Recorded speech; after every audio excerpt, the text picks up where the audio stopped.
اور پھر بہت کچھ ایسا بھی ہوتا ہے جو کہ ہمارے دلوں میں ہی رہ جاتا ہے، نہ ہم اسے لکھ سکتے ہیں اور نہ ہی کسی کو بتا پاتے ہیں۔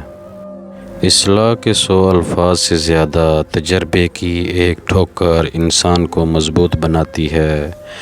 کچھ باتیں سمجھانے پر نہیں بلکہ خود پر بیت جانے پر ہی سمجھ میں آتی ہیں۔ محدود ہونا باعث عافیت ہے۔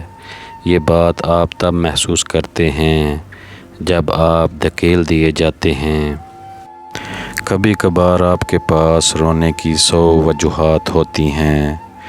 آپ نہیں روتے، مگر کبھی کسی اپنے کا تھوڑا سا بدلہ رویہ آپ کو خون کے آنسو رلا دیتا ہے۔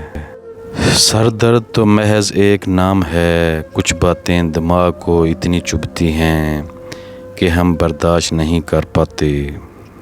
فاصلوں سے کوئی فرق نہیں پڑتا۔ جب یادیں خوشگوار ہوں تو اچھے لوگ دل کی دھڑکن کی طرح ہوتے ہیں جو ہمیشہ ساتھ رہتے ہیں۔ دنیا آخرت کا آئینہ ہے۔ جو دنیا میں کرو گے آخرت میں دیکھو گے۔ جواب دینے میں کوئی زور نہیں لگتا، اصل طاقت چپ رہنے میں لگتی ہے۔ آنسو ہر دل کو نہیں پگھلا سکتے، یہ فقط ان دلوں پہ اثر انداز ہوتے ہیں جن میں رب بستا ہو، جن کے دل میں مکافات عمل کا خوف ہو۔ وہ لوگ برا کرنے سے پہلے کئی بار سوچتے ہیں۔